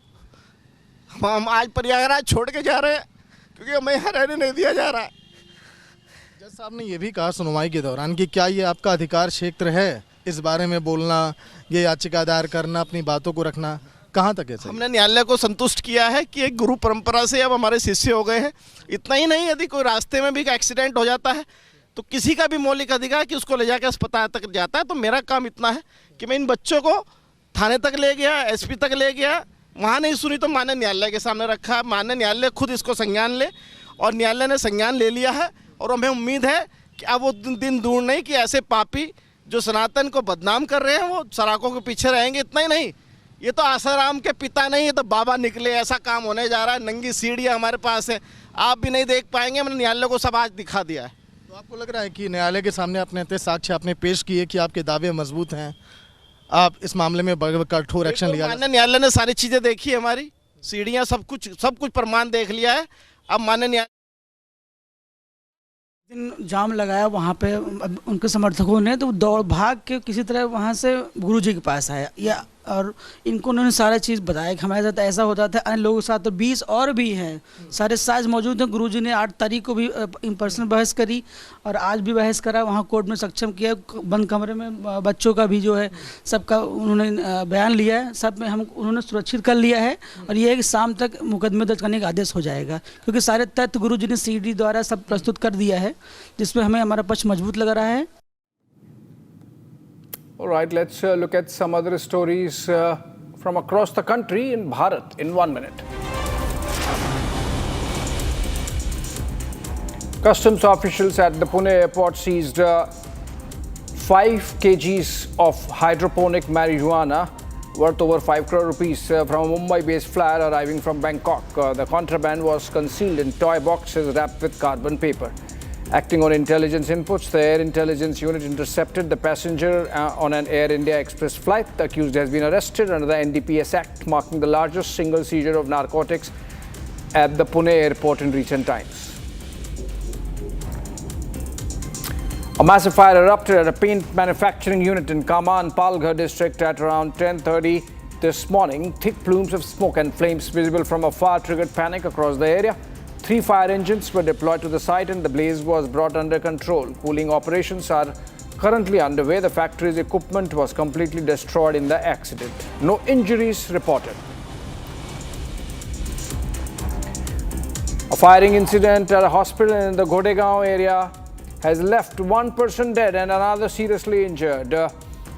Police say the clash stemmed from an old rivalry between 2 groups. Nitin Shirsat was killed while Suraj Fulmali sustained critical injuries and is under treatment. Reports indicate the confrontation escalated near the hospital premises after both sides came face to face with retaliatory firing from both groups.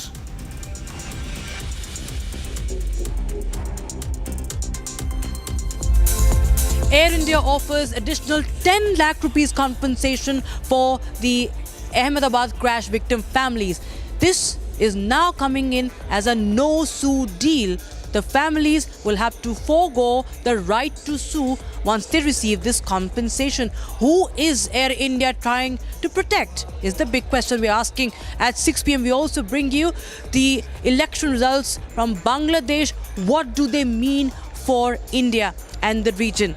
Also at 6 p.m. we bring you BJP's counter strategy for Rahul Gandhi's allegations on the trade deal. BJP sets the record straight on safeguarding the farmers' interest. All that and much more at 6 p.m. this evening with me, Rakshita.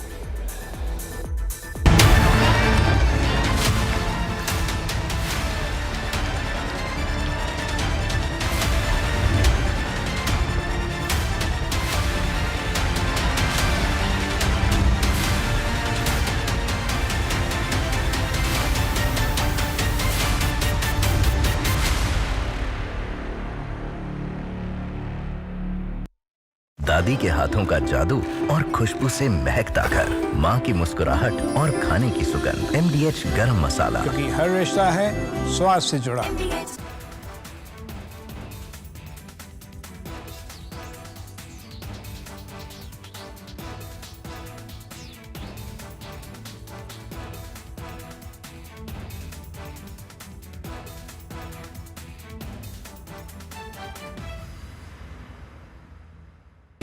Pure सूजी pasta उबालो मिलाओ और खाओ 8 minute में तैयार। क्या taste है सबका राजा hardcore masala. Himanto Biswa Sarma, good evening. Good evening. And everyone across the country watched your press conference yesterday. Yes. Now, you see, now that you've done the press conference, you've made some very, very damning allegations against Gaurav Gogoi. Yes. Are you doing it? First question, let's have it out of the way. Are you doing this because you're facing a huge test in your political career with the Assam elections coming up and he's the person Rahul Gandhi is putting up against you? Arnab, you know Assam. Even I produce a picture of Asim Munir and Gaurav Gogoi, Congress is not going to lose a single vote, because whomever the vote, the section of people who vote for Gaurav Gogoi or Rahul Gandhi in Assam, in any case they will vote only Congress. From that press conference, neither I will gain one vote, neither I will lose one vote. But you have said some amazing things. Yes. You said that you think that Gaurav Gogoi visited Pakistan on an invitation from the ISI. You have said he has gone there for specific training, and some specific training was given to him in Pakistan. Arnab, these are national security allegations, yes, sir. Yes. Arnab, today Gaurav Gogoi did a press conference. I do not know whether you know it or no, do not know it. He has amplified my allegation.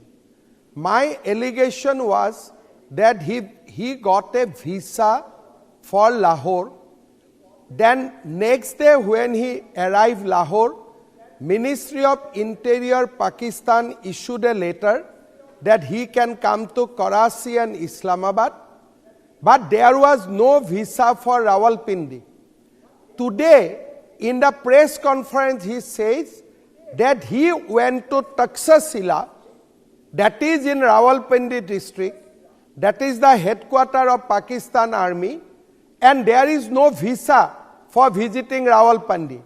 Now, India and Pakistan visa regime is such that it has to be city-centric.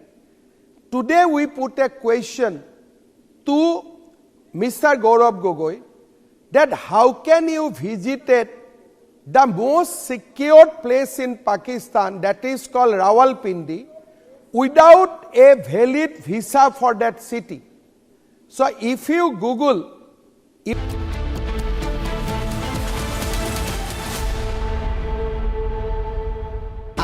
Pure सूजी pasta उबालो मिलाओ और खाओ 8 minute में तैयार क्या taste है सबका राजा आर्नब मसाला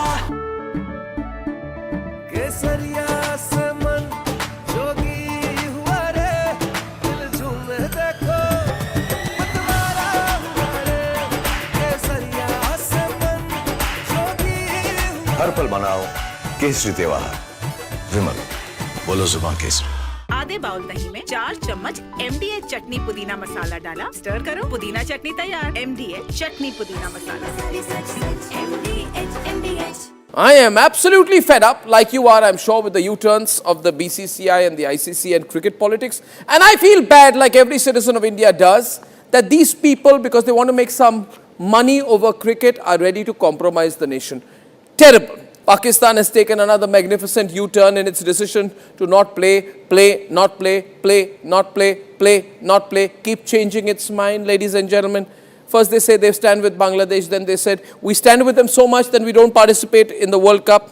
Then they put Shehbaz Sharif in front and he said we've taken a clear decision not to play cricket with India because we are backing Bangladesh. Listen to what Shehbaz Sharif said.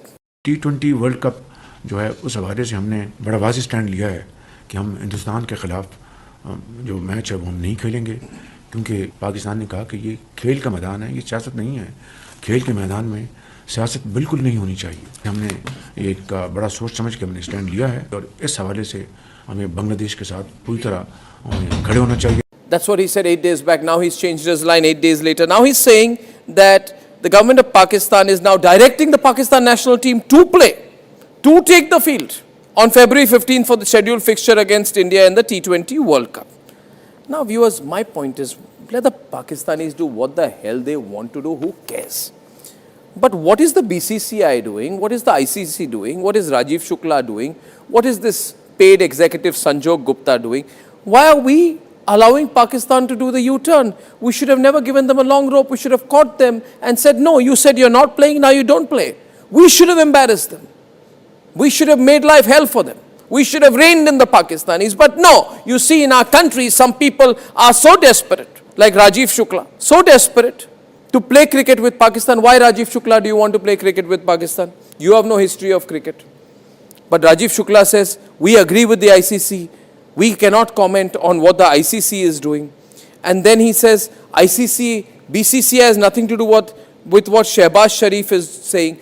Well, let me tell you, the ICC has given in to Pakistan. And I feel bad, this fellow, Sanjog Gupta, who is the ICC CEO, earlier was a TV executive, ladies and gentlemen, in the same company. Now, this man, Sanjog Gupta, puts out a statement trying to placate Pakistan, trying to placate Bangladesh. And now they are sitting on the negotiating table with Pakistan. They didn't put any fine on Pakistan for all its tantrums. They gave in. This man, Sanjog Gupta, a simple paid executive, he has given in to the demand of hosting further matches in Bangladesh. So he's compromised India, directly or indirectly, and I'm saying, who the hell is he to do that? Who allowed him to do that? Even the demand that Bangladesh must receive its full ICC revenue share has been agreed to. Even when Bangladesh...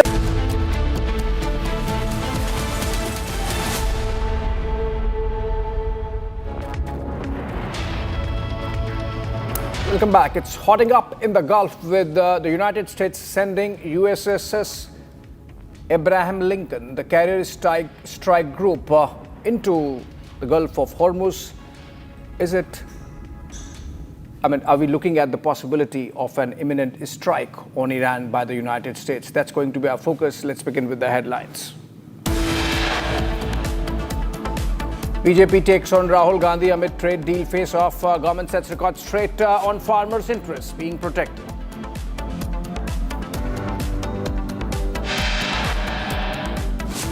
PM Modi speaks to Bangladesh's new elected PM Tariq Rahman.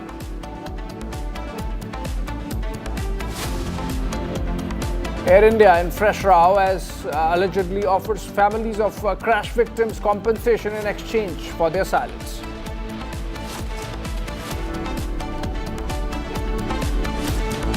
Political face-off over Vande Mataram diktat. AIM, PLB, TMC and AIM oppose full version.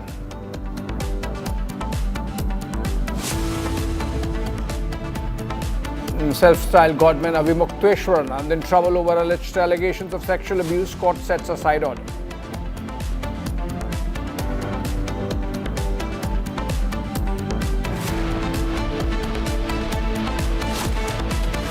And US moves largest carrier strike group towards Iran. Is a strike imminent now?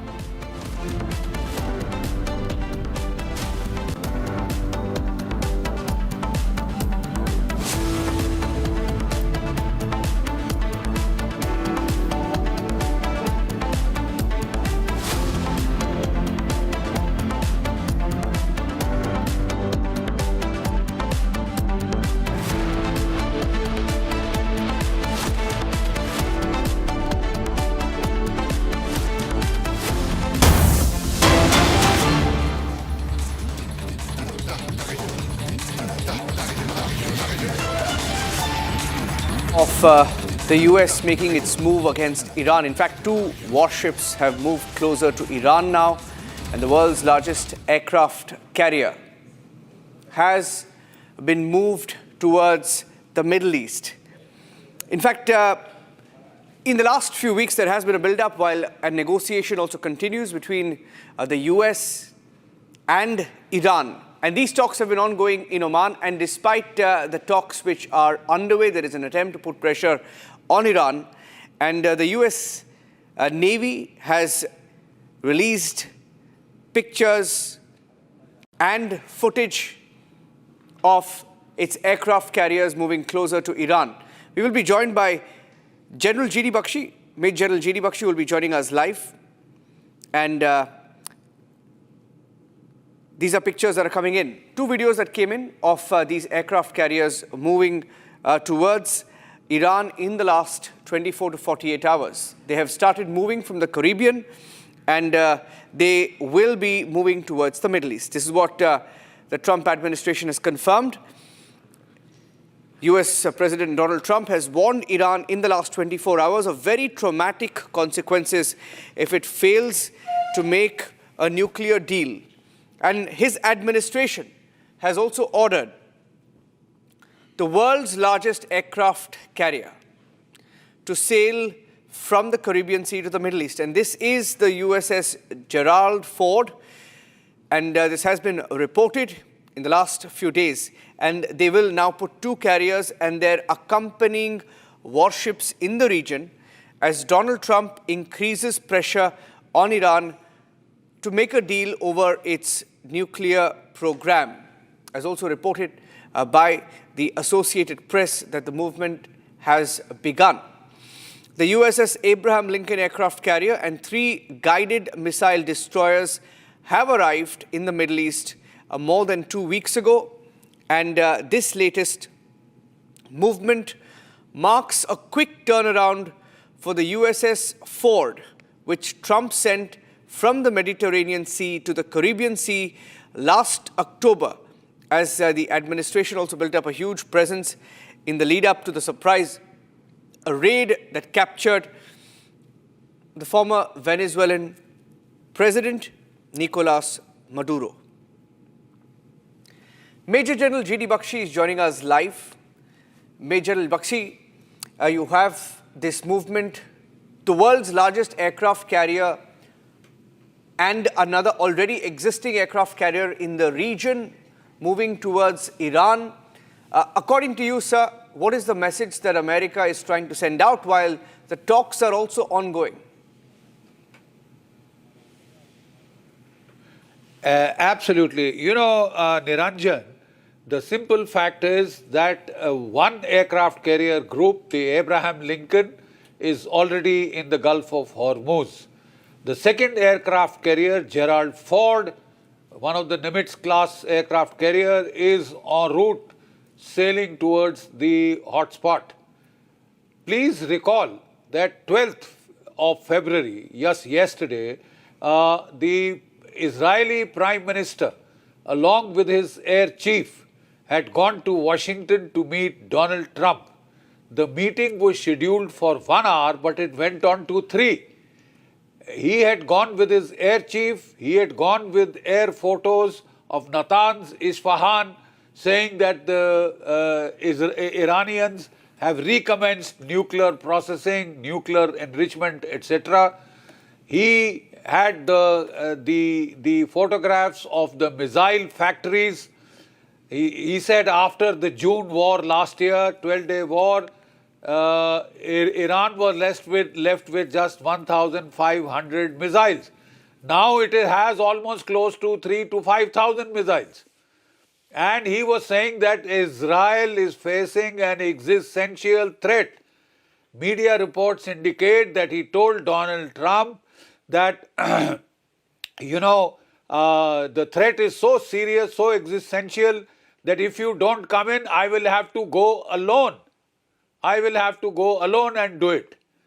It is said that Donald Trump asked for 72 hours in which he would consult his national security establishment, that is the CIA, the Pentagon, the Chairman Joint Chiefs of Staff, etc., to work out the implications if he has to go in just now. Because the implications are serious, serious implications. You see, the simple fact is that Iran is not Venezuela. It is not a pushover, right? And even though there was no joint press conference, there was no statement after this, that could be for 2 reasons. One, as part of deception, strategic deception, not to tell Iran that the attack was coming or to alert them too much. Or the second is TACO. Is Donald Trump having second thoughts because of the serious implications? We have 72 hours in which to find out. Where, in the interim, he is building up military pressure, posturing. Now, let me tell you what could be the implications if there are 3 options for the United States now. Option 1, scenario 1, they tell Israel to go ahead alone, like it had done in June last year. And then at the very end, America would come in to bomb the nuclear facilities. And he repeat the June tamasha of last year, where there was a bit of a Noora Kushti between, staged tamasha between the Iranians and the Americans. They told the Iranians, empty out Isfahan, we are going to hit it. They hit it, and then the Iranians told them, empty out Abu Udaid Air Base, we are going to hit it. Both of them hit each targets and they got off ramps. Iran this time has said that it is now facing an existential threat from the Israel-America combined, and even if there is a limited strike, it will respond full on. It will go all out, all guns blazing. So the second option is that if Donald Trump chickens out, then they will engage in extend these negotiations for 2, 3, 4, 5, 6 months. Gain time, possibly try and do another colored revolution, and if that succeeds better than this one flopped, then they would think of what to do next. The third option is that Donald Trump is determined to destroy Iran. So is Israel determined to destroy Iran, its greatest military threat, existential threat, and they are going to do ahead regardless of consequences. My only submission is that the consequences are deadly serious. Deadly serious. Even if Iran has 3,000 missiles, there are reports that it has built up an arsenal of 5,000 missiles. It will use short-range tactical ballistic missiles and cruise missiles to attack American bases in the Middle East. It will fire off about 1,000 to 1,500 medium-range ballistic missiles on Israel. Please don't forget that Israel has very restricted land area. And if the Iranians use the hypersonic missiles, the American Patriots, the American THAADs cannot intercept them, right? And in the bargain, they could suffer serious damage, exponential damage. Even in the last strike, it is said that they have suffered a damage of $50 billion worth. So that would be prohibitive damage for Israel itself. The third option that the Iranians have is to hit the American carriers with their hypersonic cruise missiles, ballistic missiles. It is said that there are 2 Chinese destroyers, Type 55, Type 52, with ship-to-ship missiles which can knock out carriers. They are already there in the Gulf. The Iranians have enough such missiles to be able to try and sink one of the American carriers. On the Abraham Lincoln, there are 5,000 American sailors. Even if half of them get hit, God forbid, they will be held to pay in the United States. It's a midterm election year. So the challenges are serious. This is not Venezuela that you can, trample all over it. The Russians and the Chinese did not interfere in Venezuela because that is America's backyard. It would be militarily foolish to take a panga there. But Iran is nobody's backyard. Not the United States. It is equally the backyards of the Russians and the Chinese. Chinese get 30% of their oil supplies from Iran. They can't afford to let it fall. So they have given HQ-21 surface-to-air missiles, which are the equivalent of our S-400s, right? And they have even provided, technicians to man them. So has Russia, it is said, has given Su-27, Su-35s. And they are prepared to sell the Su-57 to the Iranians. So it will not be a cakewalk. Yes, America is technologically far superior. The American-Israeli combination is daunting. UK, France, etc. These countries will also jump into the fray. But Iran's strategy has always been, we'll go down, but we'll take you down with us. We know we will lose, but we will cause such heavy damage that if the worst comes to worst, we will block the Straits of Hormuz, block the global oil trade, send the price of oil skyrocketing, to almost $150, $200 a barrel, torpedo the global economy, including that of the United States. Donald Trump's popularity ratings are already slipping to below 40%. Chal Bakshi. Yeah. Chal Bakshi, just getting in a breaking news update, sir. I sorry to interrupt you there, but I have to quickly go across to this because we've had another big aviation emergency. I'm going to get you those details. In fact, we have breaking news update now coming in. Republic has accessed exclusive details now of the DGCA. Slapping a 1 crore penalty. Airworthiness certificate, that's ARC. We'll just take that out and update it. The DGCA has slapped a 1 crore penalty on Air India after finding that aircraft VTTQN, one of the aircraft that was being operated by Air India on multiple revenue flights with an expired airworthiness review certificate, or an ARC. It's called an ARC. No. And this flight was being operated despite the airworthiness review certificate being expired, which is a direct violation of Indian aircraft rules. And the regulator's order this evening confirms the aircraft flew on the 24th and 25th of November 2025, despite the ARC expiry, exposing passengers to operations that were legally non-compliant.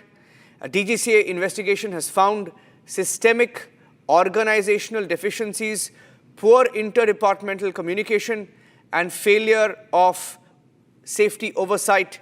Not a one-off mistake, but a cultural lapse. Now, the same confidential DGCA whistleblower disclosure alleges the ARC had expired and yet the aircraft was cleared for scheduled commercial services, calling it a breach of key legal safety barrier. Let me go across to Harsha joining us live on the broadcast. Harsha.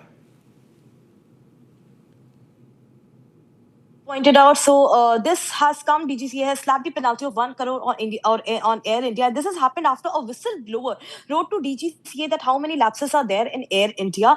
The whistleblower also wrote to DGCA regulatory body that how in the year 2025, this one particular aircraft of Air India flew to the multiple commercial routes and it was not airworthy. Its ARC certificate expired long back, and it raises a lot of concern on the cultural issue of the inside the Air India as well. This is not only, Niranjan, the safety failure. This is a cultural failure as all.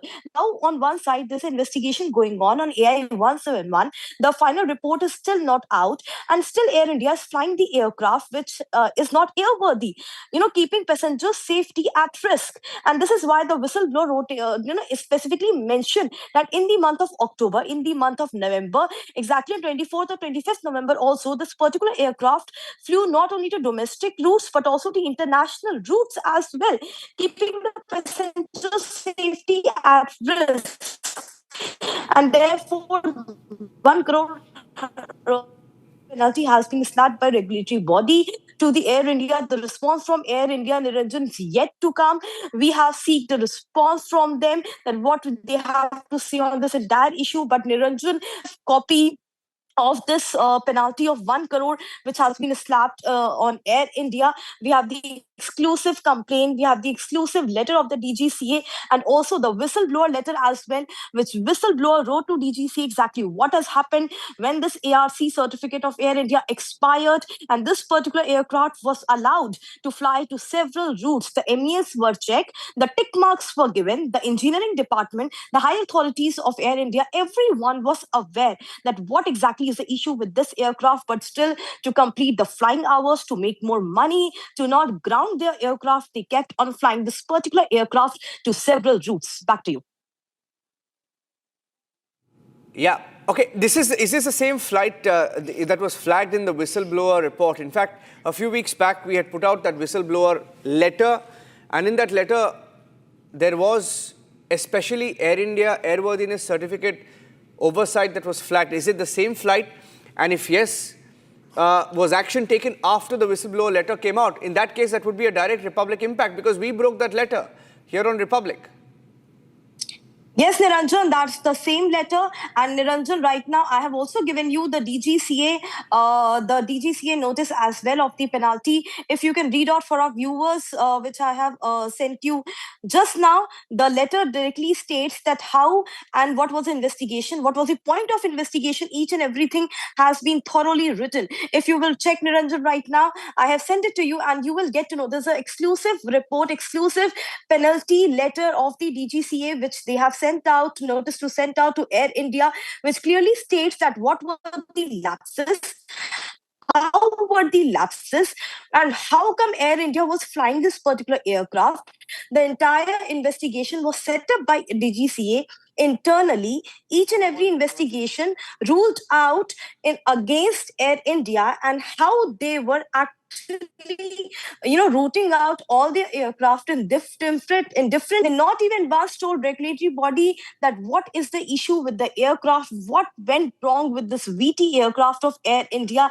They kept on flying this aircraft. They didn't even let their pilots complain about it, because these days there's a culture in Air India that whosoever will complain about the MEL, about the engineering defects, or about the cultural lapses of Air India, stringent action will be taken against the pilot. And that's the reason why, because of not being in that situation, most of the pilots are not coming out and speaking about the lapses inside the Air India. But because of this whistleblower, and because of what has happened, and because of what has happened with after AI 171, the whistleblower again wrote to regulatory body. On Republic TV, we showcase the letter of the whistleblower, in which month he wrote to DGC. After that, the detailed inquiry was taken out by DGC, and right now there's a penalty of 1 crore which has been slapped on Air India. This is a huge breaking news update, ladies and gentlemen. This was a letter that was written by a DGCA insider. The irony here is that this letter was written by the DGCA insider, and it was not reported. It was a DGCA insider who had written a letter. They had the letter, and they did nothing about it for a long time. Is that safe to say that they had the letter, but they did not act until it came out in the media? We broke this letter about 10 days back, Harsha.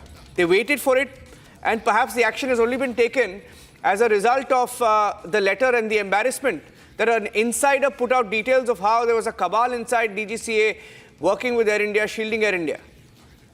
You will be surprised to know, Niranjan, that whistleblower wrote to DGCA long back, and the internal investigation also was being conducted in the month of December and January. The results were already out, but DGCA regulatory body was not giving out this in open. But when whistleblower approached media, in fact, Niranjan, whistleblower again reminded of the lapses 3 days back, and it was once again to the news. And when we started approaching DGCA for the answers, when I spoke to Mr. Siddiqui myself, that there is an action which has to be taken, internal inquiry was set up. What's the result? Where is the result? Then this entire penalty was made out open in front of everyone.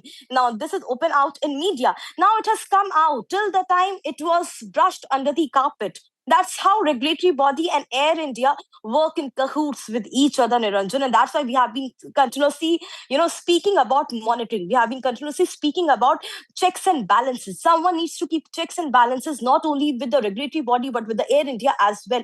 Because when we question, then things come out. Otherwise, they both are working in the interest of each other. Majorly, we have seen that in the past also, and in recent times as well. Okay. Thank you for joining us with those inputs.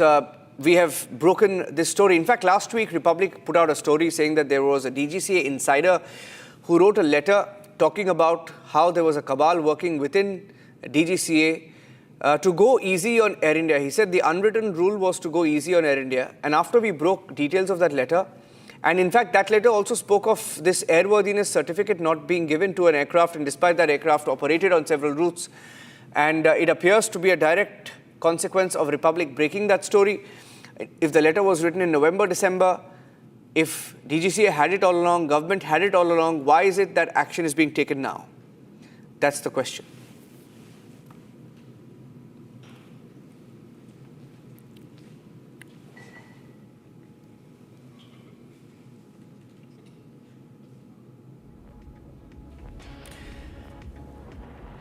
Okay, we're taking a short break here on Republic. Ladies and gentlemen, at 6 coming to you with the 6 top stories that we've been tracking here on Republic TV. That's coming up next.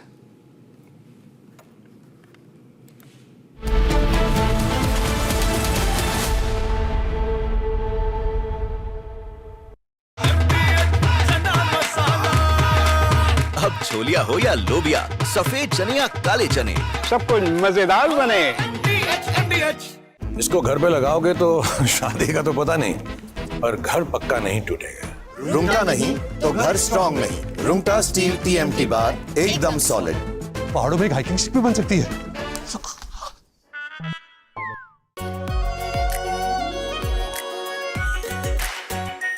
Are pure shahi paneer masala, delicious, healthy everyday.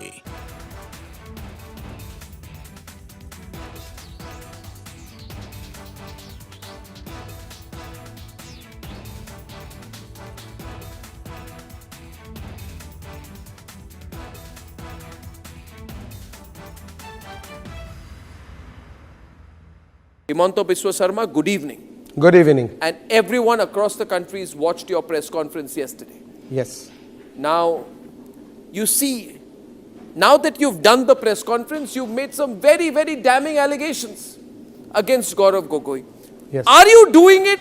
First question, let's have it out of the way. Are you doing this because you're facing a huge test in your political career with the Assam elections coming up, and he's the person Rahul Gandhi is putting up against you? Arnab, you know Assam. Even I produce a picture of Asim Munir and Gaurav Gogoi. Congress is not going to lose a single vote, because whomever the vote, the section of people who vote for Gaurav Gogoi or Rahul Gandhi in Assam, in any case they will vote only Congress. From that press conference, neither I will gain one vote, neither I will lose one vote. But you have said some amazing things. Yes. You said that you think that Gaurav Gogoi visited Pakistan on an invitation from the ISI. You have said he has gone there for specific training, and some specific training was given to him in Pakistan. Arnab, these are national security allegations, yes, sir. Yes. Arnab, today Gaurav Gogoi did a press conference. I do not know whether you know it or no, do not know it. He has amplified my allegation. My allegation was that he got a visa for Lahore. Then next day when he arrived Lahore, Ministry of Interior Pakistan issued a letter that he can come to Karachi and Islamabad, but there was no visa for Rawalpindi. Today, in the press conference, he says that he went to Taxila, that is in Rawalpindi district, that is the headquarters of Pakistan Army, and there is no visa for visiting Rawalpindi. Now, India and Pakistan visa regime is such that it has to be city-centric. Today we put a question to Mr. Gaurav Gogoi that how can you visit the most secure place in Pakistan, that is called Rawalpindi, without a valid visa for that city? So if you Google, you will get immediate answer that an Indian citizen cannot go to Rawalpindi district of Punjab province without a valid visa. We have examined Gaurav Gogoi's visa.